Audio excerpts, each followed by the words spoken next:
Welcome back as we again go to our mDecks Wheel of Harmony to pick at random one of these 12 harmonic techniques. So after we pick our technique, we'll talk briefly about it, describe what it is and maybe how it works, and then pick a jazz standard that we can apply it to. And remember, it's from the perspective of these 12 harmonic techniques that we can truly understand how harmony works in jazz, help us to memorize songs, help us to transpose songs, and also reharmonize on the fly. So let's spin today's Wheel of Harmony and see which harmonic technique we come up with today. All right, borrowing. Let's check this out. Borrowing, also known as modal interchange. When we substitute a function with the same function from a parallel mode, we call it borrowing or modal interchange. This technique is actually quite common across all musical genres. You can find examples of it in pop, rock, classical, and so on. Keep in mind that this technique works best when you borrow from minor while being in major. This is typically how this technique is used. And as you'll see, this is how we're going to use it today. Finding options as it relates to borrowing is quite easy when looking at a map of tonal harmony. Remember, chords from major are represented on the outsides of the circles, whereas chords from the parallel minor are on the inside of the circles. So all we have to do to borrow from minor when looking at the map is to look for neighboring chords on the inside of our circles of fifths. A really common way of implementing this technique is within the context of 2/5s. In the case of today's example, My Romance, we're going to take the major 2/5 in measure 3, C minor 7 to F7, and swap out the 5 chord from major with the 5 from minor. So rather than having an F7, we're going to have an F7 flat 9, flat 13. The tensions that are now available to us, the flat 9 and the flat 13, are a result of using the 5th mode of B flat harmonic minor instead of the 5th mode of B flat major. So F mixolydian flat 9 flat 13 instead of F mixo. This explains why this technique is often referred to as modal interchange. We've swapped out the mode that informed the function of the original chord with another mode. This effectively alters the chord scale pairing in order to introduce different color and texture into the harmony.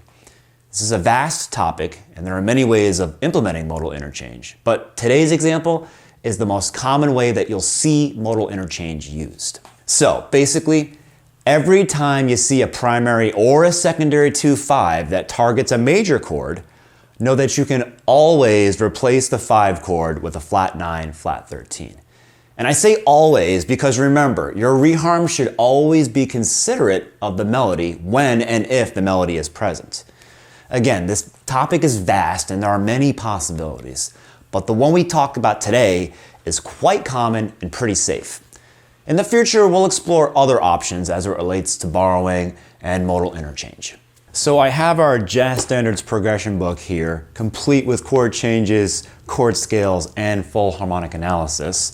And this is actually quite handy when it comes to not only the reharm technique we're using today, but all sorts of stuff as you'll see in the future. So if I put My Romance out in front of us and we look at the third measure that we spoke to earlier, the C minor 7, F7, B flat major 7, and how we had turned that F7 into an F7 flat 9, flat 13, we can see at a quick glance how this was a candidate.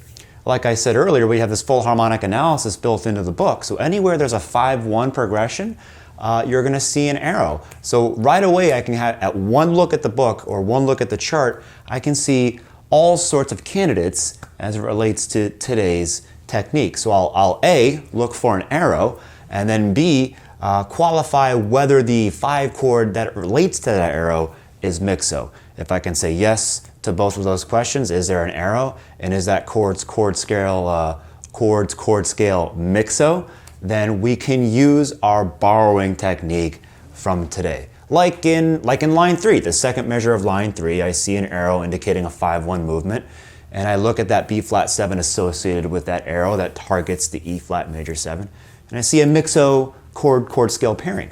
So this is a great place to also implement our borrowing from minor modal interchange technique. So in the second measure of line 3, we have this B flat major 7 to B flat 7 to E flat major 7, a 1, 5 of 4 to 4. So originally we would play that like this. That's what's in the chart.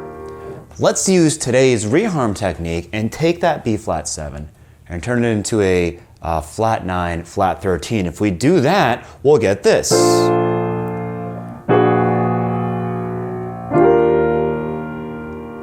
All these available tensions to us by swapping out the chord scale that originally informed our B flat 7.